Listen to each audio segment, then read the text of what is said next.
It took me 27 years because I'm 27 now. It took me 27 years to really understand what my purpose is and really understand who I am as an individual, because I spent so many years people pleasing and wanting other people to love me, or wanting to be safe in different environments, or wanting to be safe in love and trying to, make people love me or make people see me or make people hear me. And I started to realize that I was doing that. I was trying to control how other people loved me or how other people seen me, because I didn't have that control within myself. I wasn't able to really see myself. I wasn't able to really hear my own voice. I wasn't able to really understand my own emotions. And I've been on a healing journey for 7 years now, since I was at the age of 20, just by, losing connections that I thought were losing connections that were deep connections or deep bonds to me. Because when you lose different things, or when you're triggered by different things, it gives you a spiritual awakening to where you have to see yourself and see the situation for what it is, if you really want to grow. And learning how to take accountability in that too, in those situations, in those connections, and truly seeing myself in those people, and putting myself in a space of also seeing where they came from or where they were coming from as well. That's the only way you're going to be able to grow. Even if, the honesty that you need to have with yourself is the fact that you didn't see your own worth in those situations, or the fact that you didn't, because that's what it all breaks down to: your self-worth and understanding what you truly deserve, and understanding what you truly deserve, and what you allowed to happen back then. And also not being the type of person, not being a person to judge yourself for what you did back then, because you yourself only did what you knew to do.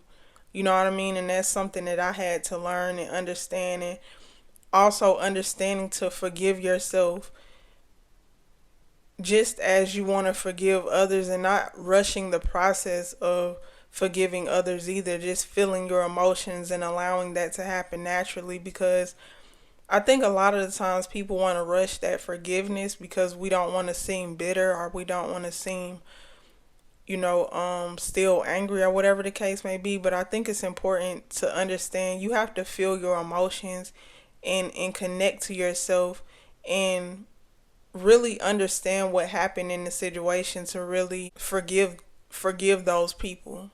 Because for me personally, I can honestly say that I forgive, family members, or past friendships, or past romantic partners, because I allowed myself to feel my emotions. I allowed myself to feel the anger. I allowed myself to feel the resentment. I allowed myself to feel, what I needed to feel. Even situations that happened to me as a child with, you know, um, grown adults, are different situations where you have wounds or hurts or pains or whatever the case may be. You have to allow yourself to feel whatever you feel for those people in order to really transmute it, or use that energy in a way that is beneficial, and genuinely helps your mental and your emotional state.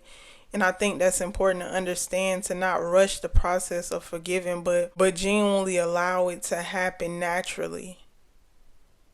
That way you're not holding on to resentment, but acting as if you forgive those people.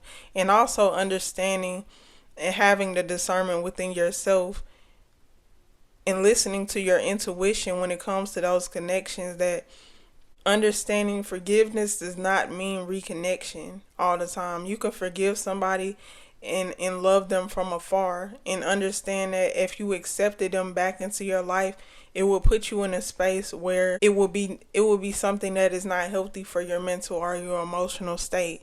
And I think that's important to understand, to protect your peace at all costs, and allow whatever the perception is when it comes to that to be what it is. But because a part of seeing yourself as well is to not allow other people's projection or perception to move you into something that you are not.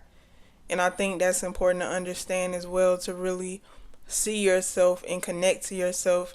You have to allow other people to perceive you or project on you whatever they want to, and still be yourself in those circumstances and in those situations, in order to, really cultivate a space of self love and self validation and a space of safety within yourself. And I think that's important to understand when it comes to really having a healthy relationship with yourself, but also building healthy relationships outside of yourself, based off of your authentic nature and based off of who you are authentically, completely, and not just parts of you being authentic, but the whole package, because you deserve that. And also the people that care about you and that genuinely want to be in your life deserve those parts of you as well, that authentic nature. They deserve that. So I think it's important to understand how to see yourself, and also understand a part of seeing yourself is being honest with yourself and being honest about how you feel, and sharing that with, yourself and the people that you care about, and the people that genuinely care about you and want to see you, that genuinely want to see you healthy, and want to see you better. And I think that's important to understand. In order to really see yourself, you have to be okay with, seeing yourself for who you really are. You have to really genuinely connect to your shadow side and your light side, not just what you bring to the table that is good, or what you bring to the table that is, nourishing or loving or caring, but also what parts of you do you bring to the table that may be hurting you or hurting other people, and